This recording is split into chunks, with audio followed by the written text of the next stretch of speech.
सही है सर, ठीक है। देखो बच्चों, आज का जो टॉपिक है वो है अपना प्राइमरी मेमोरी। ये क्लास आपके एनवीएस, केवीएस, टीजीटी, पीजीटी, इसके अलावा Bihar, UP, Haryana, TGT, PGT के अंदर सभी के अंदर एक क्लास जा रही है। याद रखिए, आपका सेकंड चैप्टर है प्राइमरी मेमोरी। आपका फर्स्ट चैप्टर था, उसका एक पार्ट हो गया था रोम।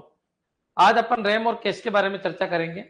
रैम इसमें से प्राइमरी मेमोरी है और केस है वो एज ए प्राइमरी मेमोरी तो नहीं है, लेकिन बच्चों इसको यूज करते हैं एज ए बफर। तो इसको यूज करते हैं as a buffer primary memory और सीपीयू के बीच में। क्यों यूज करते हैं उसके बारे में भी अपन चर्चा करेंगे। आज दो टॉपिक को अपन निपटाने की कोशिश करेंगे, एक रैम और एक केस। लेकिन बच्चों एक चीज आपके दिमाग में आ जाना चाहिए, सेकंड वीडियो देखने से पहले फर्स्ट वीडियो आपका क्लियर होना चाहिए अच्छा समझने के लिए। अगर फर्स्ट वीडियो नहीं देखा है तो उसको जरूर देखिएगा, ताकि सेकंड आपके अच्छा समझ में आ जाए। क्योंकि हर चीज का एक फंडामेंटल होता है, एक बेसिक्स होता है कि ठीक है ये चीज इसलिए आई है और इस चीज का यूज ये है। तो मैंने फर्स्ट वीडियो में उस चीज को कवर करने की कोशिश की है। क्लियर? तो ये पॉइंट आपके दिमाग में रखना है। अब चलिए, आज अपना जो टॉपिक है वो क्या है, रैम। तो रैम का पूरा कंसेप्ट मैं आपको समझा रहा हूँ। क्लियर? तो चलिए स्टार्ट करते हैं। रैम का क्या कंसेप्ट है। तो रैम बच्चों, कल मैंने आपको बताया था कि ये आपका कंप्यूटर है, ये आपका कंप्यूटर है, ये आपका कंप्यूटर है। कंप्यूटर के अंदर दो पार्ट होते हैं, एक तो क्या होता है प्राइमरी मेमोरी और एक क्या होता है सीपीयू।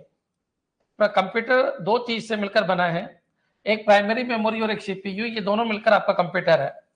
प्राइमरी मेमोरी के अंदर भी दो पार्ट होते हैं, रोम, जो कि कल मैंने आपको अच्छी तरीके से पढ़ा दिया था। बच्चों ये रोम जो होता है कंपनी बना के देती है, और कंप्यूटर को इनिशियल स्टेज पे स्टार्ट करने के लिए, और इसकी प्रोग्रामिंग कंपनी करती है। इसकी प्रोग्रामिंग को यूजर नहीं करता है, कंपनी करके देती है, और इसके प्रोग्राम को बायोस कहते हैं। और कल मैंने ये चीज भी बता दी थी कि पहला ऑपरेशन क्या होता है, पोस्ट होता है। पोस्ट मैंने अच्छी तरीके से बता दिया था कि जो हार्डवेयर है उनको चेक करने की जो प्रोसेसिंग होती है उसको पोस्ट कहते हैं। तो पावर ऑन सेल्फ टेस्ट इसको कहते हैं। पोस्ट के बाद आपका क्या होता है, बायोस होता है। बच्चों basic input output system. Clear? कुछ बुक में बायोस पहले पोस्ट बाद में है, तो कोई फर्क नहीं पड़ता, ऑप्शन के हिसाब से आपको आंसर देना है। तो पोस्ट और बायोस, और उसके बाद क्या होता है, तो उसके बाद सीमोस होता है, कॉन्फ़िगरेशन सेटिंग होती है, और उसके बाद क्या होता है बच्चों, बूट होता है। तो ये पॉइंट आपको ध्यान रखना है। बूटिंग इनमें से सबसे लास्ट में होने वाला प्रोसेस है। सबसे पहले आपका हार्डवेयर चेक होता है, फिर आपके इनपुट आउटपुट एक्टिव होते हैं, और फिर बच्चों आपकी कॉन्फ़िगरेशन सेटिंग देखी जाती है, और उसके बाद बूट होता है। बूट सबसे लास्ट का प्रोसेस है। इसका ऑर्डर यही होता है, पहले सीमोस फिर बूट, और इन दोनों का ऑर्डर बदल भी सकता है, कई बुक्स में बदला हुआ है, लेकिन हमेशा ध्यान रखना, कोई पूछे पहला काम क्या है तो पोस्ट ही देना है, सेकंड काम क्या होता है तो बायोस ही देना है, थर्ड ये है, और फोर्थ ये है, जब तक ऑप्शन में कुछ छेड़ाखानी नहीं की गई हो। तो ये पॉइंट भी कल मैंने आपको बता दिया था। रोम कितने तरीके की होती है उनके बारे में मैंने चर्चा कर ली थी, तो ये बार बार आपको नहीं पढ़ाया जाएगा, एक बार आप समझ लेना, जिसने वीडियो नहीं देखा देख लेना। आज का जो टॉपिक है बच्चों वो क्या है, रैम। तो रैम के बारे में अपन चर्चा करते हैं। और रैम इनिशियल स्टेज पे खाली होती है, और रैम जो डेटा लेती है वो कहां से लेती है, तो रैम जो डेटा लेती है वो सेकेंडरी स्टोरेज से लेती है। ये पॉइंट भी आपके क्लियर हो गया होगा। और सेकेंडरी स्टोरेज जो डेटा लेता है, सेकेंडरी स्टोरेज में जब तक नहीं बोला जाए, याद रखिए कौन सा डिस्क आती है, हार्ड डिस्क। तो ये पॉइंट आपको दिमाग में रखना है बच्चों। क्लियर? सेकेंडरी स्टोरेज का मतलब एट ए टाइम अपन अपने कंप्यूटर लैपटॉप के अंदर जो यूज करते हैं जिसको हार्ड डिस्क कहते हैं, वो आपका सेकेंडरी स्टोरेज है। यहाँ से डेटा आपका रैम के पास पहुंचता है, और रैम से डेटा आपका सीपीयू के पास पहुंचता है। आज का जो टॉपिक है उस टॉपिक को मैं स्टार्ट कर रहा हूं, और उस टॉपिक का क्या नाम है, उस टॉपिक का नाम है रैम। क्लियर बच्चों? तो चलिए स्टार्ट करते हैं। रैम रैम को देखिए, रैम के कंसेप्ट को समझना।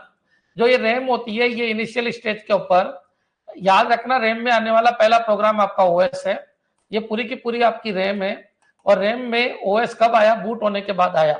तो बूट होने के बाद रैम बनना स्टार्ट होती है, और इसमें जो पहला पार्ट आता है वो ओएस है। ओएस का मतलब कर्नल है बच्चों। क्लियर? कर्नल, ओएस पूरा नहीं आता। ओएस का जो .exe और .com फाइलों का ग्रुप है, जो कंप्यूटर यूजर की फाइलों के साथ मिलकर काम करता है, उनको शेड्यूल करता है, उनको मैनेज करता है बच्चों, जो फाइलें बनाने का काम करता है, जिसको अपन कर्नल कहते हैं, वो कर्नल आपका रैम के अंदर सबसे पहले आता है बच्चों। क्लियर? तो ये पॉइंट आपके क्लियर हो जाना चाहिए। रोम आपकी फुल भरी हुई होती है, ये बात हो ही गई थी। अब बच्चों जो बचा हुआ स्पेस है वहां पर आपके प्रोग्राम आएंगे। अब ये प्रोग्राम बच्चों कहां से आते हैं, ये सेकेंडरी स्टोरेज से आते हैं, या फिर बच्चों का इनपुट से भी आ सकते हैं। और बच्चों यहाँ पर आपको जो भी डिजायर है वो यहाँ पर आता है, और उसको मैनेज कौन करता है? आपका ऑपरेटिंग सिस्टम, क्योंकि आपका कंप्यूटर स्टार्ट हो चुका है। अब जितना भी मैनेजमेंट का काम है वो कौन संभालता है? Operating system. तो याद रखिए, ऑपरेटिंग सिस्टम एक सॉफ्टवेयर है जो कंप्यूटर को मैनेज करने का काम करता है। मैनेज द कंप्यूटर, बच्चों क्लियर? मैनेज द कंप्यूटर, ये वर्ड याद रखना। कंप्यूटर को मैनेज करने का काम कौन करता है? तो मैनेजमेंट का काम कौन करता है? ओएस। बच्चों क्लियर? तो ये पॉइंट आपके दिमाग में होना चाहिए। अब क्वेश्चन ये उठता है कि सर ठीक है, रैम हमारे समझ में आ गई, लेकिन रैम के बारे में कुछ बातें बताइए। तो रैम बच्चों जैसे ही लाइट जाएगी इसके डेटा डिलीट हो जाएंगे, इसलिए रैम एक वोलेटाइल मेमोरी है। किसी भी तरीके की मेमोरी हो बच्चों क्लियर, रैम कैसे भी हो, चाहे एस रैम हो चाहे डी रैम हो, वोलेटाइल होती है। वोलेटाइल का मतलब होता है लाइट जाते इसके डेटा भी डिलीट हो जाते हैं। क्लियर? तो ये पॉइंट भी आपके समझ में आ जाना चाहिए। रैम एक टेम्परेरी मेमोरी है, ये परमानेंट मेमोरी नहीं है, ये पॉइंट याद रखना। ये क्या है? एक टेम्परेरी मेमोरी है, टेम्परेरी मेमोरी है, ये पॉइंट आपको दिमाग में रखना है। ये कोई परमानेंट मेमोरी नहीं है जैसे रोम होती है। बच्चों क्लियर? ये पॉइंट भी आपके क्लियर हो जाना चाहिए। अब क्वेश्चन ये उठता है कि सर बिल्कुल समझ में आ गया, एक तो रैम वोलेटाइल है और एक टेम्परेरी मेमोरी है। क्वेश्चन ये उठता है कि रैम इनिशियल स्टेज पे खाली रहती है और रैम के अंदर बच्चों डेटा कहां पर किस लोकेशन पे आएगा ये ओएस तय करता है, क्योंकि मैनेज कौन करता है? कंप्यूटर को ओएस करता है। अब क्वेश्चन ये उठता है रैम कितने तरीके की होती है? तो अगर बात करें रैम, तो रैम दो तरीके की होती है। एक रैम कौन सी होती है? आपकी डी रैम, और एक कौन सी रैम होती है? आपकी एस रैम। एक डी रैम होती है और एक एस रैम होती है, दोनों की बनावट में थोड़ा सा अंतर है। बच्चों यहाँ से हर बार एक क्वेश्चन आता है और वो क्वेश्चन इस तरीके का आता है कि उसका आप फायदा उठा सकते हो। क्लियर है? चलिए आगे बढ़ते हैं। तो डी रैम क्या होता है? डी रैम की फुल फॉर्म होती है dynamic random access memory. Dynamic random access memory, dynamic random access memory, ये पॉइंट आपके दिमाग में होना चाहिए। Access memory. क्लियर? तो ये पॉइंट क्लियर कर लीजिए। एसरैम का मतलब होता है static random access memory, static random access memory, random access memory. बच्चों क्लियर? अब इनकी बनावट में भी अंतर है, एक्सेस मेमोरी। अब बच्चों क्वेश्चन ये उठता है कि सर ये टेम्परेरी डेटा लेती है? बिल्कुल लेती है। बिल्कुल खाली रहती है? बिल्कुल। ये वोलेटाइल मेमोरी है? बिल्कुल। बच्चों क्लियर? अब डी रैम किससे बनती है?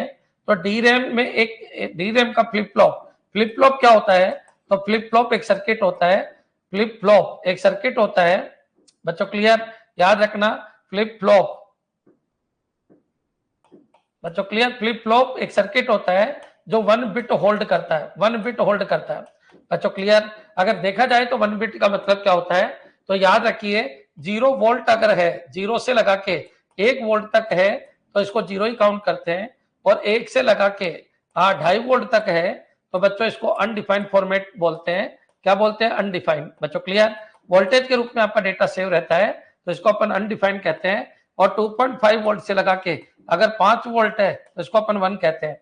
बच्चों अगर मान लो किसी फ्लिप फ्लॉप के ऊपर 4 वोल्टेज है या 5 वोल्टेज है तो इसका मतलब 1 है, और 0 से 1 के बीच में वोल्टेज है तो इसका मतलब 0 है। तो ये पॉइंट आपको ध्यान रखना है। फ्लिप फ्लॉप के ऊपर जो वोल्टेज होता है वो कितना होता है? तो वोल्टेज जो होता है फ्लिप फ्लॉप के ऊपर, एक फ्लिप फ्लॉप के ऊपर जो वोल्टेज होगा, किसी भी फ्लिप फ्लॉप के ऊपर वोल्टेज लेवल कितना हो सकता है? तो 0 से लगा के 5 वोल्ट तक हो सकता है। बच्चों क्लियर? ये पॉइंट आपके दिमाग में रखना है। अगर 0 से 1 वोल्टेज तक मिलता है तो 0 काउंट होता है, 1 से लगा के 2.5 ढाई वोल्टेज तक मिलता है तो अनडिफाइन होता है, और 2.5 से लगा के 5 वोल्ट तक होता है तो 1 काउंट होता है।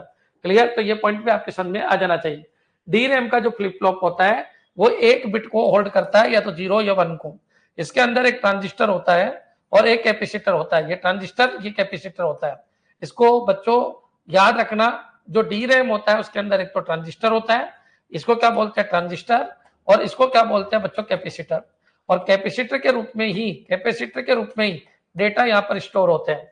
याद रखना, कैपेसिटर मेमोरी भी किसको कहते हैं? तो डी रैम को कहते हैं। एस रैम में कैपेसिटर होता ही नहीं है। बच्चों क्लियर? याद रखना, डी रैम में एक ट्रांजिस्टर होता है और एक क्या होता है? कैपेसिटर। याद रखिए, अगर मैं यहाँ पर वोल्टेज डालता हूँ 5 वोल्ट तो वो यहाँ आके स्टोर हो जाता है, और इसका मतलब यहाँ पर 1 स्टोर है। क्लियर? और अगर मैं यहाँ पर कोई वोल्टेज नहीं डालता इसका मतलब 0 स्टोर है, या 0 से 1 से कम वोल्टेज डालता हूँ इसका मतलब भी क्या है? 0 स्टोर है। क्लियर? तो ये पॉइंट आपके दिमाग में आना चाहिए। कई बार एक क्वेश्चन आ जाता है डी रैम बनाने के लिए क्या चाहिए? एक ट्रांजिस्टर और एंड एक कैपेसिटर की जरूरत है। डी रैम का एक फ्लिप फ्लॉप बनाने के लिए, डी रैम के फ्लिप फ्लॉप बनाने के लिए, डी रैम फ्लिप फ्लॉप बनाने के लिए, फ्लिप फ्लॉप बनाने के लिए एक ट्रांजिस्टर और एक कैपेसिटर चाहिए। के लिए एक ट्रांजिस्टर और एक कैपेसिटर की जरूरत है। क्लियर है बच्चों? ये पॉइंट आपको ध्यान रखना है। डीप रैम का एक फ्लिप फ्लॉप बनाने के लिए, एक फ्लिप फ्लॉप बनाने के लिए एक ट्रांजिस्टर और एक कैपेसिटर की जरूरत है बच्चों। क्लियर? तो ये पॉइंट आपको याद रखना है, जरूरत है। क्लियर? यहां से आपका क्वेश्चन बनता है। अब क्वेश्चन ये उठता है कि ठीक है सर, कैपेसिटर की एक प्रॉब्लम है क्या कि ये समय के साथ साथ क्या होता है, डिस्चार्ज। तो कैपेसिटर समय के साथ साथ डिस्चार्ज होता है, तो ये पॉइंट भी आपको ध्यान रखना है, समय के साथ डिस्चार्ज होता है, समय के साथ डिस्चार्ज होता है बच्चों। क्लियर? आपके मोबाइल की बैटरी पे कैपेसिटर है जो समय के साथ डिस्चार्ज होती रहती है, चाहे आप उसको यूज करो चाहे मत करो, होती है। तो कॉमन सी बात है बच्चों, अगर आपने 5 वोल्ट डाला और दूसरे फ्लिप फ्लॉप के ऊपर जब काम कर रहे होते हो तो ये 5 वोल्ट से नीचे डाउन हो जाता है। जो ये वोल्टेज है ये 5 वोल्ट से नीचे चला जाता है बच्चों। कितना? 2.5 से भी नीचे चला जाता है, 1 से भी नीचे चला जाता है। और बच्चों जो आपने 1 डाला था वो 0 में कन्वर्ट हो जाता है। लाइट नहीं गई है फिर भी इसका डेटा बदल जाता है बच्चों। क्लियर? लाइट नहीं जाने के बावजूद भी लाइट का मतलब क्या होता है बच्चों? प्रकाश। जो अपने विद्युत की बात कर रहा हूं वो लाइट नहीं, जो प्रकाश है बच्चों। क्लियर? लाइट का मतलब क्या? करंट। यहाँ पर जो लाइट है उसकी जगह मैं करंट लिख देता हूं ताकि कोई कंफ्यूज नहीं हो। लाइट का मतलब बच्चों प्रकाश नहीं है, यहाँ पर क्या? करंट नहीं गई बच्चों। क्लियर? नहीं गई फिर भी डेटा बदल जाए, इसलिए इसका नाम क्या है? डी रैम है। डायनेमिक क्योंकि अपने डेटा को बदलती है बच्चों। क्लियर? करंट आ रही है फिर भी अपने डेटा को बदल लेती है, किसकी वजह से? कैपेसिटर की नेचर की वजह से बच्चों। क्लियर? तो याद रखिए, करंट रेगुलर है, ये पॉइंट आपको ध्यान रखना है। करंट आने के बावजूद भी डेटा बदल जाता है बच्चों। क्लियर? करंट रेगुलर है फिर भी डेटा बदल जाता है, डेटा बदल जाता है, इसलिए इसको क्या कहते हैं? डीरैम। बदल जाता है बच्चों। क्लियर? क्यों बदल जाता है? किसकी प्रॉब्लम है? कैपेसिटर की, इसलिए इसका नाम क्या पड़ा? डीरैम पड़ा बच्चों। क्लियर? तो ये पॉइंट आपके समझ में आ जाना चाहिए। याद रखना, अगर किसी ने 1 वोल्ट से नीचे रखा है तो कभी वो 5 नहीं होगा, लेकिन अगर 1 रखा है तो वो 0 हो जाता है बच्चों। क्लियर? याद रखिए, आप और हम डीरैम को यूज करते हैं, और डीरैम के अंदर बच्चों इस प्रॉब्लम को दूर करने के लिए एक रिफ्रेश सर्किट लगाया जाता है। रिफ्रेश सर्किट किसके अंदर लगाया जाता है? तो रिफ्रेश सर्किट की अगर बात करूं तो डीरैम के अंदर लगाया जाता है बच्चों। कई बार ये क्वेश्चन आ जाता है कि ऐसी कौन सी मेमोरी है जिसमें रिफ्रेश सर्किट लगता है? तो डीरैम के अंदर बच्चों रिफ्रेश सर्किट लगता है। क्यों लगाया जाता है रिफ्रेश सर्किट? क्योंकि 2.5 वोल्ट से नीचे जैसे ही ये जाएगा, ये इसको रिफ्रेश करके वापस 5 वोल्ट में कन्वर्ट कर देगा बच्चों। अगर 5 वोल्ट यहाँ पर पहुंचता है तो वो समझ जाता है कि मेरे को रिफ्रेश सर्किट की जरूरत है, तो रिफ्रेश सर्किट बच्चों रिफ्रेश करता रहता है, तो रिफ्रेश करने में इसका टाइम वेस्ट हो जाता है बच्चों। क्लियर? डीरैम रिफ्रेश करने में टाइम वेस्ट करती है, इसलिए इसकी स्पीड स्लो है। डीरैम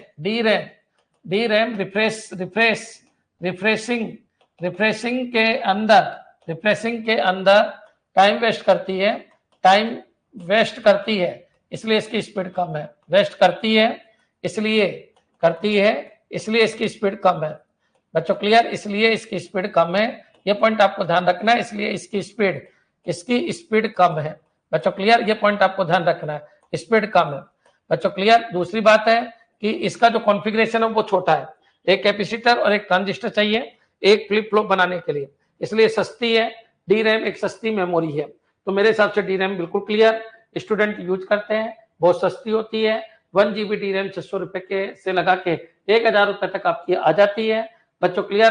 काफी सस्ता कॉन्फ़िगरेशन होता है, कॉम्प्लेक्सिटी कम होती है, टाइम कंज्यूमिंग ज्यादा है, स्पीड कम होती है, रिफ्रेश करने में टाइम ज्यादा वेस्ट करती है। रिफ्रेश का क्या कंसेप्ट है वो मैंने आपको समझा दिया। क्लियर? अगर डीरैम क्लियर है तो एक बार कमेंट कर दो कि हाँ सर बिल्कुल क्लियर है, इसमें कोई दिक्कत नहीं है। ये क्वेश्चन अभी आपके किस में आया था? आईए में भी आया था और ये कोर्ट में चला गया। तो याद रखना क्वेश्चन में ये था, वो फास्ट मेमोरी कौन सी है जिसमें ट्रांजिस्टर कैपेसिटर दोनों होते हैं? तो बच्चों डीरैम होती है, क्योंकि एसरैम में कैपेसिटर होता ही नहीं है, एसरैम में केवल क्या होता है? ट्रांजिस्टर होता है, तो उसकी भी अपन चर्चा करेंगे। कॉस्टली कम होती है क्योंकि इसका कॉन्फ़िगरेशन हल्का होता है, तो ये पॉइंट आपको याद रखना है। इसमें रिफ्रेश सर्किट की जरूरत होती है, रिफ्रेश करना पड़ता है, वोलेटाइल होती है, वोलेटाइल तो सभी होती है, रैम का मतलब भी वोलेटाइल है, रैम कोई सी भी हो, लाइट जाते ही सबके डेटा खत्म हो जाते हैं, तो रैम हमेशा क्या होते हैं? वोलेटाइल होती है बच्चों। क्लियर? यहाँ तक अगर आपके समझ में आ गया तो अपन आगे बढ़ते हैं, और आगे बढ़ेंगे किसके ऊपर? एसरैम के ऊपर। क्लियर? इस पॉइंट में अगर आपको कोई भी दिक्कत है डी रैम में तो आप कमेंट कर सकते हो, नहीं तो मैं आगे बढ़ता हूँ किसके ऊपर? एसरैम। मेरा पढ़ाया हुआ एज इट इज, एक एक लाइन आपको एज इट इज मिलेगी। पॉइंट याद रखिए, याद रखिए, एक एक चीज आपकी खोपड़ी में बैठ जानी चाहिए। एज इट इज क्वेश्चन उठ के आते हैं, उनको ढंग से सुनना है। क्लियर? नेक्स्ट आगे बढ़ते हैं बच्चों। अब आगे बढ़ते हैं अपन एस रैम। तो रैम की जब बात चल रही थी तो डी रैम को मैंने आपको समझा दिया। अगर रैम की बात करें तो रैम दो तरीके के बच्चों, क्लियर? एक तो कौन सी डी रैम, एक तो कौन सी है डी रैम, और एक कौन सी है बच्चों एस रैम। तो बच्चों क्लियर, अब अपन एस रैम की बात कर लेते हैं। तो एस रैम का एक फ्लिप फ्लॉप अगर बनाना है तो इसमें 6 ट्रांजिस्टर की जरूरत है। वन फ्लिप फ्लॉप बनाने के लिए, वन फ्लिप फ्लॉप बनाने के लिए इसमें 6 ट्रांजिस्टर की जरूरत है। बनाने के लिए 6 ट्रांजिस्टर की जरूरत है, 6 ट्रांजिस्टर की जरूरत है, 6 ट्रांजिस्टर की जरूरत है बच्चों। क्लियर? ये पॉइंट आपको याद रखना है, ट्रांजिस्टर की जरूरत है। इसमें कैपेसिटर नहीं होता है, जरूरत है, याद रखना, इसमें कैपेसिटर नहीं होता। किसमें? एस रैम में। तो कॉमन सी बात है, एस रैम का जब मैं डायग्राम बनाऊंगा तो क्या डायग्राम बनता है? तो ये इस तरीके का एक डायग्राम बनता है, इसमें 4 ट्रांजिस्टर इस तरीके से लगे होते हैं। क्लियर है बच्चों? ये 4 ट्रांजिस्टर यहाँ पर लगे हुए हैं। ये क्या है बच्चों? ट्रांजिस्टर है। और बच्चों 2 ट्रांजिस्टर कुछ इस तरीके से लगे होते हैं। देखिए ये 2 ट्रांजिस्टर कुछ इस तरीके से लगे होते हैं, एक ट्रांजिस्टर ये और एक ट्रांजिस्टर आपका ये दोनों आपस में इस तरीके से जुड़े हुए होते हैं। हाँ जी बच्चों, ये कितने? 6 ट्रांजिस्टर से मिलकर बच्चों, 4 तो ये है, 2 ये है, तो 6 ट्रांजिस्टर से मिलकर एक एस रैम बनती है। आपको डायग्राम को दिमाग में नहीं रखना, बस आपको इसको लैंग्वेज को आपको यूज करना है। कॉम्प्लेक्सिटी इसकी ज्यादा है, लेकिन इसमें कैपेसिटर वाली प्रॉब्लम नहीं है, इसमें रिफ्रेश सर्किट की भी जरूरत नहीं है। एस रैम बहुत फास्ट है बच्चों, क्यों? क्योंकि रिफ्रेश करने का टाइम वेस्ट नहीं होता। एस रैम फास्ट होती है, एस रैम फास्ट है, एस रैम फास्ट है बच्चों। क्लियर? क्यों? क्योंकि इसमें कैपेसिटर नहीं है। एस रैम फास्ट है, no refresh circuit, no refresh circuit, no refresh circuit, no refresh circuit बच्चों। क्लियर? ये पॉइंट भी आपको दिमाग में आ जाना चाहिए। तो इसमें कोई रिफ्रेश सर्किट नहीं है, तो रिफ्रेशिंग टाइम यहाँ पर वेस्ट नहीं होता, ये वर्किंग टाइम ही है, इसलिए बच्चों ये बहुत फास्ट है। कॉम्प्लेक्सिटी इसकी ज्यादा है, कॉस्ट इसकी ज्यादा है। तो बच्चों याद रखना, ये कॉस्टली देन बच्चों, क्लियर? रैम बच्चों, डी रैम। तो ये पॉइंट आपको ध्यान रखना है, ये डी रैम से ज्यादा कॉस्टली है, कॉम्प्लेक्सिटी भी ज्यादा है। तो ये पॉइंट आपके दिमाग में आ जाना चाहिए। इसकी बात की अपन ने एस रैम। अब क्वेश्चन ये उठता है कि सर ठीक है, तो फिर अपन एस रैम यूज क्यों नहीं करते? क्योंकि बहुत ज्यादा कॉस्ट पड़ जाती है। तो बच्चों याद रखिए, स्टूडेंट क्या यूज करता है? डी रैम, और साइंटिस्ट लोग क्या यूज करते हैं? एस रैम, क्योंकि वहां पर कॉस्ट स्पीड का मैटर है बच्चों। रिसर्च के अंदर हमेशा ध्यान रखिए, रैम एस रैम को यूज किया जाता है बच्चों। क्लियर? तो याद रखिए, जो साइंटिस्ट लोग है, या फिर ये मान के चलिए जो भी साइंस और टेक्नोलॉजी से जुड़े हुए लोग हैं, वो अपने कंप्यूटर में रैम की जगह, डी रैम की जगह क्या यूज करते हैं? एस रैम, क्योंकि एस रैम की स्पीड बहुत फास्ट होती है। यहाँ तक अगर आपके क्लियर है तो कमेंट कर दीजिए। फिर अपन चलते हैं DDR के भी बहुत सारे वर्जन आए, उनके बारे में अपन पढ़ लेते हैं, उनकी फुल फॉर्म कई बार आ जाती है। डी रैम बनाने के लिए कितने फ्लिप फ्लॉप मिनिमम यूज होते हैं? ये कोई क्वेश्चन नहीं है, याद रखिए फ्लिप फ्लॉप बहुत सारे हैं, फ्लिप फ्लॉप हजारों लाखों के अंदर होते हैं बच्चों। क्लियर? तो याद रखिए, जितनी आपकी कैपेसिटी बनानी है उतने ज्यादा फ्लिप फ्लॉप जुड़ते चले जाएंगे। ये कोई क्वेश्चन नहीं हुआ, मेरे हिसाब से अंत तक क्लियर हो जाना चाहिए। हाँ, ये जरूर होगा कि एक फ्लिप फ्लॉप एक बिट को होल्ड करता है, और एक बिट को होल्ड अगर कर रहा है तो एक फ्लिप फ्लॉप को बनाने के लिए एक ट्रांजिस्टर, एक कैपेसिटर चाहिए, और यहाँ पर आपको 6 ट्रांजिस्टर चाहिए। क्लियर? यहाँ तक अगर समझ में आ गया तो एक बार जरूर कमेंट कीजिए। दोनों में कंपेरिजन हो गया, डी रैम और एस रैम के अंदर कंपेरिजन हो चुका है। क्लियर है बच्चों? थोड़ी सी स्पीड से कमेंट कर दो कि हाँ सर दोनों में कंफ्यूजन खत्म, अब हमको इनमें कोई कंफ्यूजन नहीं है। साइंटिफिक और रिसर्च के लिए एस रैम यूज करते हैं, स्टूडेंट डी रैम यूज करते हैं। ये कम कॉस्टली है, ये ज्यादा कॉस्टली है, इसकी कॉम्प्लेक्सिटी कम है, इसकी ज्यादा है बच्चों। इसकी स्पीड कम, इसकी स्पीड ज्यादा है। इसमें रिफ्रेश सर्किट, इसमें रिफ्रेश सर्किट नहीं है बच्चों। इसमें कैपेसिटर की प्रॉब्लम है, इसमें कैपेसिटर की कोई प्रॉब्लम नहीं है। क्लियर? यहाँ तक अगर आपके समझ में आ गया तो अपन आगे बढ़ते हैं। अब बच्चों क्वेश्चन ये उठता है कि सर ठीक है, आगे हमारे समझ में कि जो रैम होती है, ठीक है रैम है। अब रैम के बाद अपन बात करते हैं डी रैम। तो डी रैम की भी अपन ने चर्चा कर ली, इसकी क्या प्रॉब्लम है वो भी बता दी। रैम कोई भी हो वोलेटाइल है, रैम कोई भी हो इनिशियल स्टेज पे खाली है, रैम कोई भी हो लाइट जाते डेटा डिलीट हो जाते हैं। रैम वर्ड ही वोलेटाइल का नाम है बच्चों। क्लियर? रैम कहीं पर भी वर्ड आए क्या है बच्चों? वोलेटाइल। और रोम कभी भी वर्ड आए नॉन वोलेटाइल है। अब डी रैम के अंदर भी बच्चों बहुत सारे वर्जन आए बच्चों। अगर बात करें अपन बहुत पुराने जमाने की, जब 2003 की बात करें तो 2003 तक आपकी रैम को इनको यूज करना स्टार्ट कर दिया था। तो डी रैम की अगर बात करें तो बच्चों DDR1 तो बच्चों डबल डेटा रेट वर्जन 1, इसकी फुल फॉर्म क्या होती है? तो इसकी फुल फॉर्म है double data rate version 1, double data rate बच्चों क्लियर वर्जन 1, बच्चों क्लियर 1 ऐसे लिख दो। तो डबल डेटा रेट वर्जन 1। तो याद रखना बच्चों DDR1 जो है इसकी क्लॉक की जो स्पीड है वो 200 मेगाहर्ट्ज से लगा के 400 मेगाहर्ट्ज तक है बच्चों क्लियर। ये पॉइंट आपको दिमाग में रखना है। ये क्वेश्चन कई बार आ जाता है कि इनकी स्पीड थोड़ी कम थी और ये पीसी और लैपटॉप के अंदर यूज आते थे, पीसी और लैपटॉप के अंदर ये यूज आती थी बच्चों क्लियर। फिर जमाना किसका आया? तो जमाना आया DDR2 बच्चों क्लियर, DDR2। तो DDR2 में क्या हुआ? तो DDR2 के अंदर क्लॉक स्पीड जस्ट दुगनी हो गई, ये 200 की जगह 400 हो गई, 400 मेगाहर्ट्ज से लगा के, और ये 800 मेगाहर्ट्ज तक जा रही है बच्चों क्लियर, और थोड़ी सी ज्यादा 1000 तक भी पहुंच गई। लेकिन आपको इसी पॉइंट के ऊपर याद रखना है। DDR2 के बाद आई DDR3 बच्चों, फुल फॉर्म भी आपको दिमाग में रखनी है बच्चों, double data rate version 1, double data rate version 2, DDR3।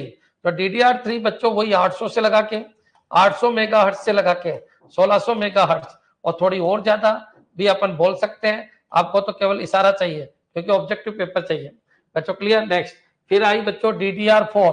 तो DDR4 काफी कॉस्टली हो गई इसलिए ज्यादा यूज नहीं करते, लेकिन बच्चों ये भी 1600 मेगाहर्ट्ज से लगा के, और कितना है 3200 मेगाहर्ट्ज, 3200 मेगाहर्ट्ज ये इनकी क्या होती है? क्लॉक की स्पीड होती है बच्चों क्लियर। अब DDR5 भी आ गई 2020 के अंदर बच्चों क्लियर। DDR5 कर अपन यूज नहीं करते क्योंकि इतना पैसा अपने पास है ही नहीं।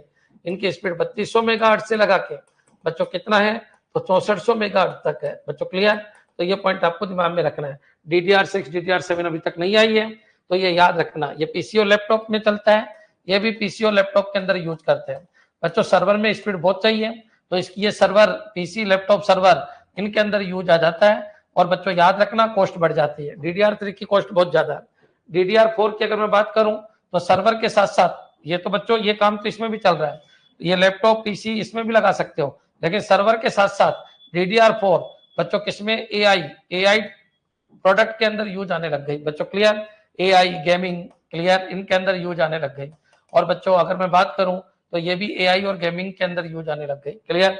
तो ये सारी चीजें आपके समझ में आ जानी चाहिए। अगर ये पॉइंट भी अगर आपके क्लियर है तो एक बार कमेंट कर दीजिए। क्लॉक पल्स की स्पीड बच्चों हर एक देखो, गौर से देखो, क्लॉक की स्पीड क्या हो गई? बढ़ गई। क्लॉक की स्पीड हर बार बढ़ गई बच्चों। कहीं पर क्लॉक 2 मेगाहर्ट्ज थी, आज 6400 मेगाहर्ट्ज है, कई गुना स्पीड बढ़ चुकी है, आप सबको पता है बच्चों क्लियर। कितना? लगभग 32 गुना स्पीड बढ़ चुकी है। उस रैम से ये रैम 32 गुना ज्यादा फास्ट है क्लियर। तो ये सब चीज आपके दिमाग में आ जाने चाहिए क्लियर। एक बार कमेंट कर दीजिए कि हाँ सर बिल्कुल क्लियर है, कोई दिक्कत नहीं है। क्लॉक की स्पीड बढ़ गई है मतलब वर्किंग स्पीड बढ़ गई, डेटा ट्रांसफर करने की स्पीड बढ़ गई है। एक बच्चों वोल्टेज भी कम यूज करते हैं, वो ज्यादा वोल्टेज यूज करते थे, कम वोल्टेज यूज करते हैं क्लियर। ये नई टेक्नोलॉजी और पुरानी टेक्नोलॉजी है बच्चों। Server AI plus gaming clear. तो ये पॉइंट भी आपको ध्यान रखना है। सर्वर के अंदर ये भी यूज आती है, ये भी यूज आती है। आज के जमाने में सबसे ज्यादा सर्वर एआई गेमिंग इनके अंदर DDR5 रैम को यूज कर रहे हैं। आप लोग कौन सी रैम को यूज कर रहे हैं? DDR3 और DDR2 को ज्यादा यूज कर रहे हैं बच्चों क्लियर। मोबाइल में DDR2 और DDR3 ज्यादा यूज आ रही है। पुराने कंप्यूटर है तो DDR1 यूज आ रही है क्लियर। तो इनमें से केवल इतना पूछेगा कि क्या अंतर है, तो क्लॉक पल्स का अंतर है, स्पीड का अंतर है, डेटा ट्रांसमिशन करने का जो अंतर है वो अंतर है। नाम तो आपको पता ही है, double data rate version 1, double data rate version 2, इस तरीके से इनके नाम चलते हैं। ये DRAM है बच्चों क्लियर। अगर ये समझ में आ गया तो आगे बढ़ते हैं। यहां तक क्लियर है बच्चों? चलिए अब बच्चों क्वेश्चन ये उठता है कि सर रैम तो हमारे समझ में आ गई, रैम बिल्कुल खाली है, फिर रैम के अंदर डेटा आता है, फिर वो CPU के पास जाता है, तो ये पॉइंट तो हमारे बिल्कुल क्लियर है। अब क्वेश्चन ये उठता है बच्चों, क्वेश्चन ये उठता है कि आज का जो टॉपिक है वो क्या था? कल का टॉपिक रोम था, तो रोम मैंने अच्छी तरीके पढ़ा दिया। फर्स्ट वीडियो आप जरूर देखिए, यूट्यूब के ऊपर भी पढ़ा है। हाँ, पूरा कोर्स कंटेंट आपके एप्लीकेशन के अंदर मिल जाएगा आपको बच्चों। पहले भी मैंने पढ़ा रखा है। तो रैम भी अपना खत्म, अब आ जाइए केस मेमोरी को अपन को समझना है। यहाँ से भी क्वेश्चन आना स्टार्ट हो गए। केस कौन कौन सी होती है, कौन कौन सी केस CPU में होती है, कौन कौन सी केस बाहर होती है बच्चों क्लियर। अब क्वेश्चन ये उठता है कि केस को प्राइमरी मेमोरी कहते हैं, तो केस को प्राइमरी मेमोरी कुछ कहते भी है, कुछ नहीं भी कहते, कोई फर्क नहीं पड़ता। अब देखो केस को प्राइमरी मेमोरी क्यों कहते हैं? क्योंकि एक तरीके से केस एक बफर है बच्चों क्लियर। तो ये पॉइंट आपके दिमाग में आ जाना चाहिए। केस क्या है? एक बफर है। प्राइमरी मेमोरी जब भी आए आपको आंसर क्या देना है? तो आपको दो ही आंसर देना है, रोम और रैम। बच्चों क्लियर? तो याद रखना बफर जब भी आए तो आपको केस एक बफर है, कई बार ये पूछ लेते हैं केस मेमोरी कैसी मेमोरी है, तो एक बफर मेमोरी है। क्लियर? तो बफर मेमोरी क्यों यूज करते हैं? तो स्पीड बढ़ाने के लिए बफर मेमोरीज को यूज करते हैं। क्लियर? तो चलिए अपन आगे बढ़ते हैं और कंसेप्ट को समझते हैं। क्लियर? चलिए, क्वेश्चन ये उठा कि सर बिल्कुल समझ में आ गया, यहां तक कोई दिक्कत नहीं, मैंने आपके कमेंट नहीं लिए, एक बार कमेंट ठोक दीजिएगा कि सर एस रैम भी क्लियर है, डी रैम भी क्लियर है, और डी रैम के जो वर्जन आए वो भी क्लियर है, कोई दिक्कत नहीं है, कोई कंफ्यूजन नहीं है। अब DDR6 और DDR7 DDR8 जब आएगी तब पढ़ा देना, अभी तक तो नहीं आई। लास्ट क्या आई? DDR5 कब आई? 2020 में। क्लियर? ज्यादा यूज किस में आते हैं? तो गेमिंग, AI इनके अंदर ज्यादा यूज आती है, सर्वर के अंदर ज्यादा यूज आती है। अपन लोग किसको ज्यादा यूज करते हैं? DDR1, DDR2, DDR3 को ज्यादा यूज करते हैं। ज्यादा अच्छा मोबाइल लेना है तो DDR3 को अपन यूज कर लेते हैं। क्लियर? चलिए आगे बढ़ते हैं अपन। अब बच्चों अपन कैश मेमोरी की बात करते हैं, लेकिन कैश से पहले अपन को पूरा कंसेप्ट को समझना होगा। क्लियर? चलिए बच्चों, होता क्या है कि आपका जो सीपीयू होता है उसके अंदर डेटा को होल्ड करने के लिए, सीपीयू के अंदर डेटा को होल्ड करने के लिए क्या होते हैं? रजिस्टर होते हैं। बच्चों क्लियर? याद रखना, कोई ये पूछे सीपीयू के अंदर डेटा को होल्ड करने के लिए क्या होता है? रजिस्टर होते हैं, इसमें कोई प्रॉब्लम नहीं होनी चाहिए। अब बच्चों यहाँ पर होती है आपकी प्राइमरी मेमोरी। पुराने कंप्यूटर इसी तरीके से चलते थे, प्राइमरी मेमोरी के अंदर डेटा को होल्ड करने के लिए रैम होती है। बच्चों क्लियर? और यहाँ पर बच्चों आपका सेकेंडरी स्टोरेज है, ये पुराने जमाने का कॉन्फ़िगरेशन है, ओल्ड कॉन्फ़िगरेशन है। तो सेकेंडरी स्टोरेज से डेटा रैम में जाता था और रैम से डेटा निकल के आपका रजिस्टर में आता था, और रजिस्टर का सीपीयू जो रजिस्टर रैम से डेटा सीपीयू के पास जाता था और सीपीयू डेटा को रजिस्टर में डाल देता था, फिर यूज आता था तो रजिस्टर से ले लेता था, इस तरीके से लेता था और वर्किंग करता था। तो ये पॉइंट आपके समझ में आ जाना चाहिए। पहले वो डेटा डालता है और फिर डेटा को यूज करता है। क्लियर? सीपीयू डायरेक्टली डेटा को, आए हुए डेटा को डायरेक्ट यूज नहीं करता, पहले उसको डालता है रजिस्टर में, फिर उसको यूज करता है। जब रजिस्टर पढ़ाएंगे तो और क्लैरिटी आ जाएगी। तो आपका ओरिजिनल डेटा यहाँ होता था बच्चों। क्लियर? लेकिन बच्चों ये पॉइंट आपके दिमाग में रखना है कि सेकेंडरी स्टोरेज की स्पीड स्लो होती है, इसकी स्पीड फास्ट होती है, इसकी स्पीड और भी फास्ट होती है। तो कॉमन सी बात है बच्चों, जो मोस्ट फ्रिक्वेंटली डेटा है उनको होल्ड करने के लिए एक यहाँ पर बफर आई और यहाँ पर कैश मेमोरी आई। बच्चों क्लियर? लेकिन आजकल का जो कॉन्फ़िगरेशन है वो कुछ इस तरीके से यूज किया जाता है। बच्चों कैसा यूज किया जाता है? यहाँ पर आपकी सेकेंडरी स्टोरेज है, ठीक है, जिसको अपन क्या कहते हैं? Hard disk. हार्ड डिस्क, तो जो हार्ड डिस्क है उसके अंदर आपके डेटा रहता है, कंटेंट रहता है, फाइलें, मूवी, वीडियो, ऑडियो जो भी है वो हार्ड डिस्क के अंदर रहता है। यहाँ पर आपकी रैम है बच्चों, ये रैम है, रैम की साइज थोड़ी छोटी बना देता हूँ, ये लीजिए रैम है। क्लियर? डेटा आने की बात कर रहा हूँ, रोम बनाने की जरूरत नहीं, प्राइमरी मेमोरी बनाने की जरूरत नहीं। यहाँ पर आपका रजिस्टर है बच्चों। क्लियर? ये आपके रजिस्टर है। रजिस्टर कहाँ मिलते हैं? तो रजिस्टर सीपीयू के पास मिलते हैं। तो ये पॉइंट भी आपको ध्यान रखना है, it is not the part of primary memory, it is the part of CPU. बच्चों clear? It is primary memory, it is secondary memory. अब क्वेश्चन ये उठता है कि सर ये तो बड़ी मेमोरी है, ये छोटी है। ये बिल्कुल छोटी मेमोरी है। जो रजिस्टर होते हैं वो कुछ बिट के होते हैं। आजकल जितने भी रजिस्टर चल रहे हैं वो बच्चों रजिस्टर 8 बिट का भी होता है, 16 बिट का भी होता है, 32 बिट का भी होता है और 64 बिट का भी होता है। ये रजिस्टर की स्टैंडर्ड साइज है। कुछ कुछ बच्चों 12 बिट के भी रजिस्टर होते हैं, लेकिन उनको अपन आजकल यूज नहीं आते, मॉडर्न टाइम में पहले बीच में यूज आते थे। तो 8 बिट, 16 बिट, 32 बिट, 64 बिट के रजिस्टर होते हैं। रैम जो होती है वो कुछ जीबी तक होती है, 1 जीबी से लगा के 1 टीबी तक ये आज मोस्टली मिल जाती है। क्या? रैम 1 जीबी से लगा के 1 टीबी तक की रैम आपको आराम से मिल जाती है। क्लियर? तो कॉमन सी बात है, 1 जीबी अपन अगर बोले तो 1 जीबी बोल दीजिए, 1 जीबी, 2 जीबी, है ना, इस तरीके से, क्योंकि अपन स्टूडेंट है तो स्टूडेंट के हिसाब से अगर अपन बोले तो 1 जीबी, 2 जीबी, 4 जीबी, बच्चों क्लियर, 8 जीबी, इस तरीके की रैम आपको मिलती है। कुछ रैम 16 जीबी की भी आने लग गई। क्लियर? लेकिन सर्वर की रैम की बात करेंगे तो 1 टीबी तक की रैम हो जाती है, अपन उनकी चर्चा नहीं करें। अब आ जाइए हार्ड डिस्क। तो हार्ड डिस्क आपकी टीबी, आजकल मॉडर्न हार्ड डिस्क टीबी से स्टार्ट होती है और बच्चों पेटाबाइट तक जाती है। तो चलिए आगे बढ़ते हैं। ये जो भी होती है मैग्नेट की बनी होती है, ये सब आपको पता है। ये किसकी बनी होती है? मैग्नेट की बनी होती है। मैग्नेट, बच्चों क्लियर? मैग्नेट से बनी मेमोरी की स्पीड कम होती है। ये बनी होती है, किसकी बनी होती है? सेमीकंडक्टर। बच्चों क्लियर? तो ये मेमोरी ये क्या है? तो ये आपकी सेमीकंडक्टर मेमोरी है। ये सेमीकंडक्टर मेमोरी है, इनकी स्पीड फास्ट होती है। सेमीकंडक्टर मेमोरी है, तो सेमीकंडक्टर मेमोरी की स्पीड फास्ट होती है। और रजिस्टर जो होते हैं ये बच्चों फ्लिप फ्लॉप के मिलकर बने होते हैं।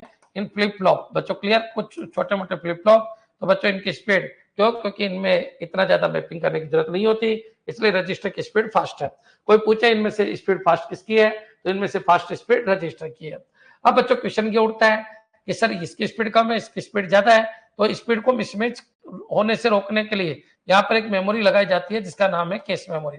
जो कैश मेमोरी है बच्चों वो अधिकतर एसरैम की बनी होती है। किसकी? एसरैम। क्यों? क्योंकि एसरैम तो अपन यहाँ यूज नहीं करते, ये तो अधिकतर क्या होती है, रैम डी रैम की बनी होती है। लेकिन बच्चों इसकी स्पीड फास्ट होने की वजह से इससे छोटी मेमोरी एज ए बफर की तरह अपन यूज कर लेते हैं, जिसको अपन कैश मेमोरी कहते हैं। बच्चों क्लियर? तो कई बार ये क्वेश्चन आ जाता है कि कैश मेमोरी अधिकतर किससे बनती है? एसरैम से बनती है। ये आपका रजिस्टर है और ये cache memory as a buffer use आती है, तो ये पॉइंट भी आपको ध्यान रखना है। एज ए बफर यूज आती है, तो ये पॉइंट आपको ध्यान रखना है, एज ए बफर यूज आती है। बच्चों इन दोनों के बीच में स्पीड मिसमैच को रोकने के लिए एक मेमोरी होती है जिसको अपन बफर कहते हैं, और बफर बनाने के लिए आजकल एसएसडी को यूज करते हैं। एसएसडी का मतलब क्या होता है? Solid state drive. ये हार्ड डिस्क से छोटी और रैम से बड़ी होती है। इसका मतलब क्या होता है? Solid state drive. आपने देखा होगा आजकल क्या होता है? Solid state drive. बच्चों क्लियर? हार्ड डिस्क के साथ साथ आपका एसएसडी भी दी जाती है, छोटी एसएसडी भी दी जाती है कुछ जीबी की। बच्चों क्लियर? वो क्या काम करती है? वो बफर का काम करती है, कैश भी बफर का काम करती है। ये दोनों के दोनों क्या काम कर रही है? बफर का काम कर रहा है। ये प्रोसेसिंग में पार्टिसिपेशन नहीं कर रही। ये किसका काम करती है? तो ये बफर का काम करती है। और प्रोसेसिंग में कौन कौन काम कर रही है? हार्ड डिस्क, रैम और कैश। हार्ड डिस्क, रैम और रजिस्टर, ये तीनों प्रोसेसिंग के लिए जरूरी है। कोई पूछे क्या इनकी जरूरत थी? नहीं है जरूरत। ये केवल बफर है, स्पीड बढ़ाने के काम में आती है। बफर स्पीड बढ़ाने के काम में आता है, स्पीड बढ़ाने के काम में आता है। ये पॉइंट आपके दिमाग में आ जाना चाहिए, बढ़ाने के काम में आता है। बच्चों क्लियर? काम में आता है। अब एक चीज मैं आपको और क्लियर कर देता हूं, जो ये एसएसडी है जिससे आजकल बफर बनाया जा रहा है, ये दो चीज की बनती है। या तो फ्लैश मेमोरी से बनती है जिसको अपन एसएसडी कहते हैं, या कोर मैग्नेट की बनती है। कोर मैग्नेट जो पहले के जमाने में बनती थी, कोर मैग्नेट की बफर बनाई जाती है। तो बफर मेमोरी यहाँ पर दो तरीके की बनती है। यहाँ पर जो बफर मेमोरी है वो कैसे? वो एसरैम से बनती है। ये भी आपकी बफर है। बच्चों क्लियर? तो ये पॉइंट भी आपके दिमाग में आ जाना चाहिए।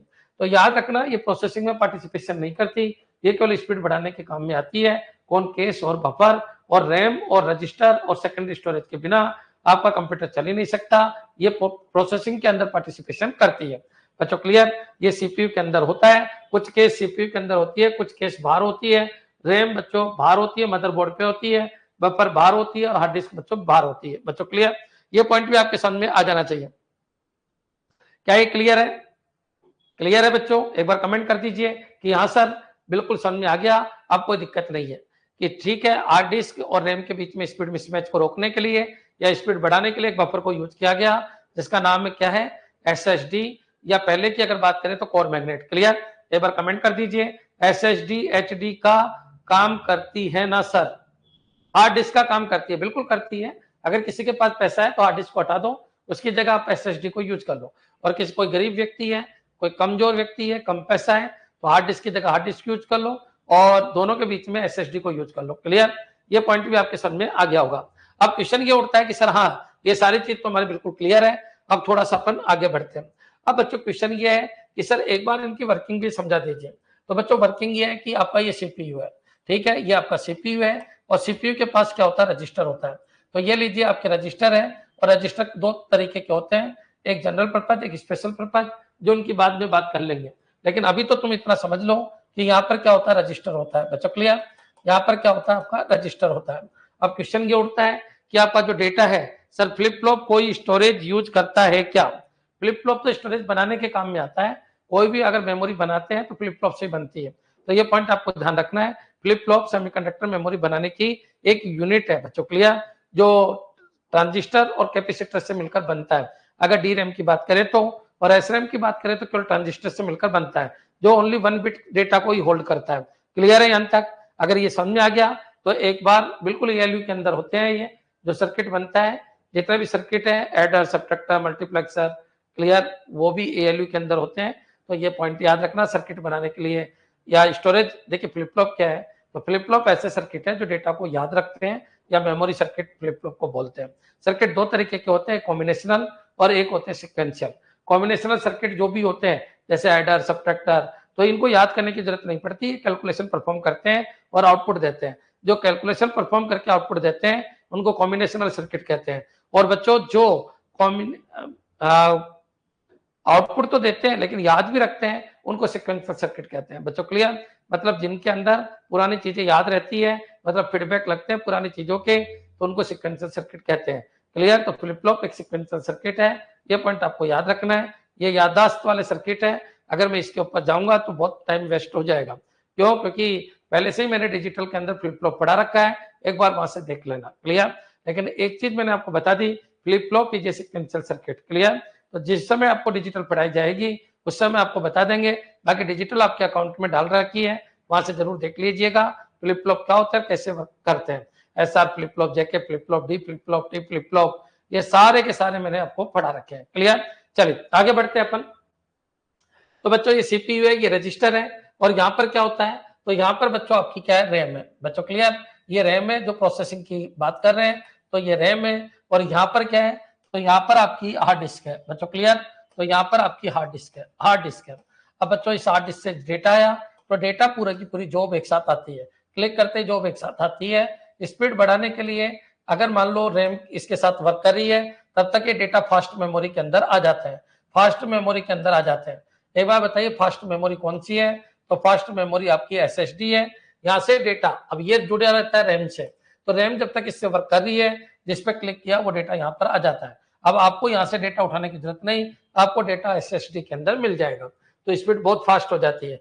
रैम से डेटा लिया जाता है, और रैम से डेटा लेके सीपीयू के पास डेटा पहुंचता है, सीपीयू इसको बाइनरी में कन्वर्ट कर देता है, सीपीयू इसको बाइनरी डेटा में कन्वर्ट कर देता है।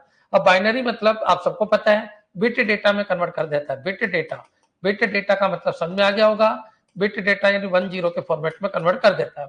अब बच्चों अगर डेटा छोटा है तो रजिस्टर में डाल देता था, लेकिन कॉमन सी बात है रजिस्टर की साइज कम होती है, तो बच्चों स्पीड बहुत कम हो जाएगी। तो होता क्या है बच्चों, जो भी डेटा आया, तो वो डेटा अगर बड़ा है तो उसको क्या करेगा, बाइनरी में कन्वर्ट करके केस में डाल देगा। इसको बोलते हैं बच्चों L1 केस। L1 केस, अगर L1 केस की साइज थोड़ी ज्यादा होती है किससे, रजिस्टर से। अब बच्चों अगर मान लो डेटा और बड़ा है, तो आजकल एक केस और आने लग गई, जिसको बोलते हैं L2 केस। L2 केस की साइज और बड़ी होती है किससे, L1 से। याद रखना सीपीयू के अंदर क्या क्या होता है, तो सीपीयू के अंदर बच्चों, सीपीयू के अंदर आप सबको पता है एएलयू होता है, ठीक है, एएलयू होता है और सीयू होता है। क्लियर? इसके अलावा रजिस्टर होता है, और क्या होता है, L1 होता है, और क्या होता है, L2 होता है।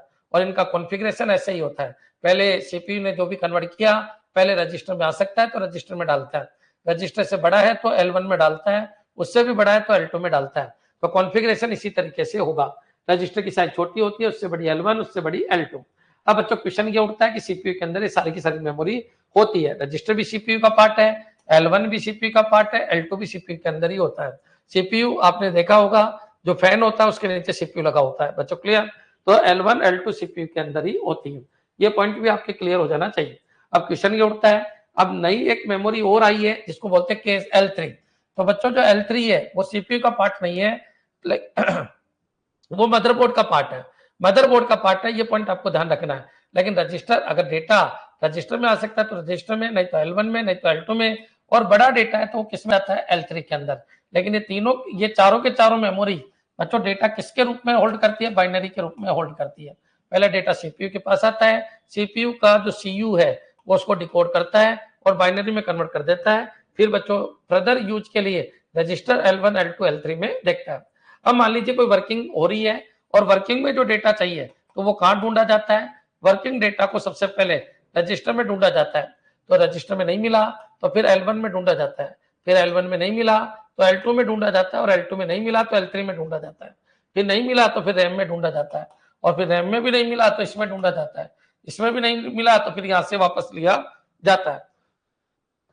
इस तरीके से वर्किंग होती है। यहाँ पर डेटा बाइनरी रूप में नहीं होता, यहाँ पर जो डेटा होता है वो बाइनरी रूप में नहीं होता, यहाँ पर जो डेटा होता है वो कोड के रूप में होता है, जिसको नेमोनिक्स कहते हैं। बच्चों क्लियर?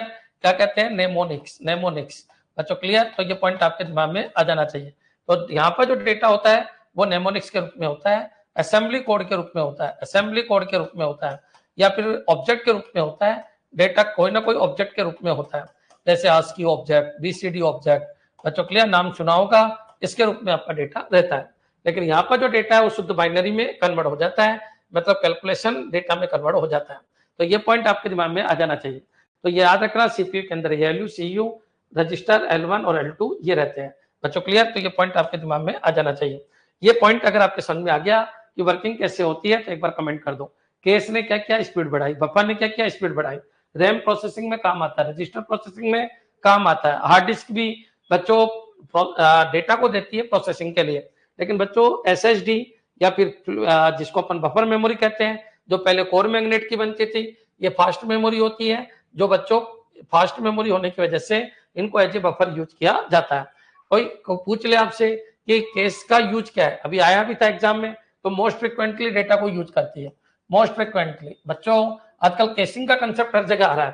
तुम अगर व्हाट्सएप भी लिखते हो तो पहले अगर कोई वर्ड लिखा गया है तो वो आपको केस मेमोरी बता देती है कि ये वर्ड आपका पहले लिखा गया है। कोई लेटर लिखना लगते हो, 2-3 अक्षर लिखते हो, पूरा का पूरा लेटर केस मेमोरी से आ जाता है। तो most frequently data, most frequently data, most frequently data hold in case, hold in case, hold in case. बच्चों क्लियर? तो ये पॉइंट आपको ध्यान रखना है बच्चों। क्लियर? तो मेरे हिसाब से क्लियर हो गया होगा। और याद रखिए cache memory as a binary data को ही होल्ड करती है। क्लियर? ये पॉइंट अगर समझ में आ गया तो अब अपन आगे बढ़ते हैं और इसको समझ जाते हैं कि L1, L2, L3 का कॉन्फ़िगरेशन कैसा होगा। क्लियर है? एक बार कमेंट चाहिए मेरे को सभी बच्चों का कि हाँ सर यहाँ तक हमको कोई दिक्कत नहीं है, पूरी अच्छी तरीके से समझ में आ गया। यहाँ तक का डेटा आपका नेमोनिक्स में होता है और यहाँ पर जो डेटा होता है वो बाइनरी में कन्वर्ट हो जाता है। बाइनरी डेटा फास्ट होता है, इसलिए पहले यहाँ सर्च करता है। अगर मान लो केस में नहीं मिलती तो इसको केस हिट मिस कहते हैं, और केस में अगर कोई चीज मिल गई तो उसको केस हिट कहते हैं। बच्चों क्लियर? एक बार एक क्वेश्चन आया, केस मिस होने से क्या होता है, स्पीड कम हो जाती है क्योंकि डेटा को आपको इधर ढूंढना पड़ेगा, और केस हिट हो गई यानी केस में डेटा मिल गया तो स्पीड बढ़ जाती है। क्लियर? यहाँ तक समझ में आ गया होगा? हाँ जी, बढ़े आगे। यहाँ तक क्लियर है सभी बच्चों के? चलिए अब क्वेश्चन ये उठा कि सर ये चीज तो हमारे सामने आ गई, अब केस का कॉन्फ़िगरेशन भी हमको समझा दीजिए। L2 केस भी सीपीयू पर होती है क्या, या सीपीयू से बाहर? सीपीयू के अंदर होती है मोती, सीपीयू के अंदर होती है। हाँ, L3 केस होती है वो सीपीयू से बाहर होती है। बच्चों क्लियर? अभी सीपीयू से बाहर का क्या कंसेप्ट है वो भी मैं आपको समझाऊंगा। क्लियर? चलिए आगे बढ़ते हैं। देखो बच्चों, देखिए पहले क्या होता था, जो सीपीयू होते हैं उनके अंदर एक ही कोर होते थे। सीपीयू है उसके अंदर एक ही कोर होते थे, इसको बोलते हैं सिंगल कोर प्रोसेसर। बच्चों clear? Single core processor, single core processor. कोई आपसे ये पूछ ले कि प्रोसेसर कौन सी जनरेशन में आए थे, बच्चों क्लियर? तो 4th जनरेशन में आए थे। 4th जनरेशन के जो प्रोसेसर है, दुनिया का पहला प्रोसेसर कौन सा है, तो इंटेल 4004। कई बार ये पूछ लिया जाता है तो ये पॉइंट याद रखना। दुनिया का फर्स्ट प्रोसेसर ये है जो 4th जनरेशन में आया था। दुनिया का फर्स्ट प्रोसेसर कौन सा है बच्चों? क्लियर? तो दुनिया का फर्स्ट प्रोसेसर ये है, और ये कितने बिट का था, ये 4 बिट का प्रोसेसर था। क्लियर है बच्चों? कुछ प्रोसेसर ऐसे भी है जैसे इंटेल बच्चों 808, बच्चों क्लियर? 808 है, 8008। क्लियर? तो ये कितने बिट का था, ये 16 बिट का था। क्लियर? तो ये पॉइंट आपको ध्यान रखना है। तो ये सॉरी 8 बिट का था। ये कितने बिट का, 8 बिट का। कितने बिट का था, ये 8 बिट का था। और भी नाम बता देता हूँ, 8085 बच्चों, इंटेल 8085, इंटेल 8085, इसकी पूरी प्रोग्रामिंग तुमने पढ़ी होगी। ये भी कितने बिट का था, 8 बिट का। और इंटेल बच्चों 8086 माइक्रो प्रोसेसर, ये 16 बिट का माइक्रो प्रोसेसर था। बच्चों क्लियर? अभी इंडिया ने जो बनाया उसका नाम है शक्ति। बच्चों क्लियर? शक्ति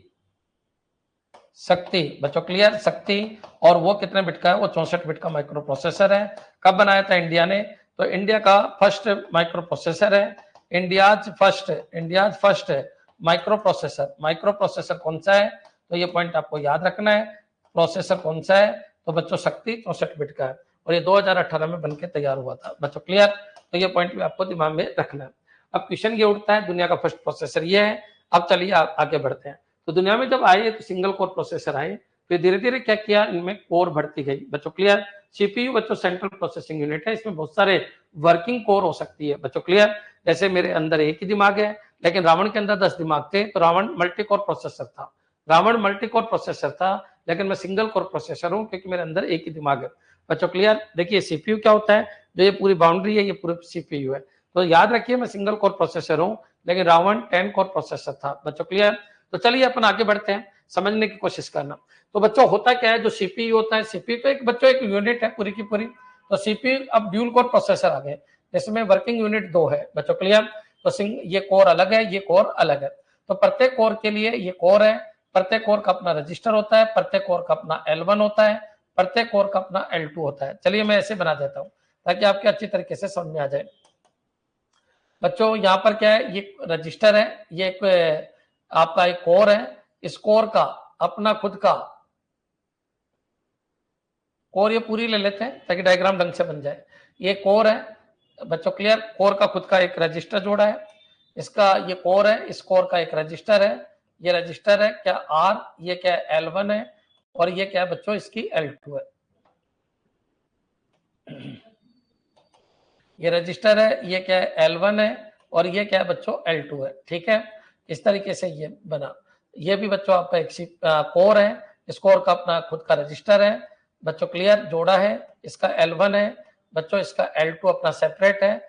और यहाँ पर बच्चों अब L3 क्या होगा, तो L3 दोनों कोर के लिए बच्चों कॉमन होता है। L3 एक ही होता है पूरे के पूरे सीपीयू में, L3 एक ही होता है, और सीपीयू के अंदर जितनी कोर होगी उतने L1 होंगे, उतने L2 होंगे, उतने रजिस्टर के पेयर होंगे बच्चों, क्लियर। तो ड्यूल कोर प्रोसेसर है, कौन सा है, dual core processor, dual core processor है। अब ड्यूल कोर प्रोसेसर है तो एक काम ये करता रहेगा, एक काम ये करता रहेगा। रावण के 10 दिमाग थे, 10 अलग अलग काम करते थे। अरविंद सर का एक दिमाग है, एक ही तरीके का काम करेगा बच्चों, क्लियर। तो कॉमन सी बात है, मेरे हिसाब से अच्छे तरीके से समझ में आ गया होगा। क्वाड कोर के अंदर भी ऐसा ही होता है। तो वहां पर सीपीयू कितने बच्चों, वहां पर सीपीयू आपके सीपीयू 1 है, कोर 4 है बच्चों, क्लियर। सबके अपने अपने रजिस्टर होंगे, L1 L2 बच्चों सेपरेट होगा, और बच्चों L3 कॉमन होगा, सभी चारों का कॉमन होगा।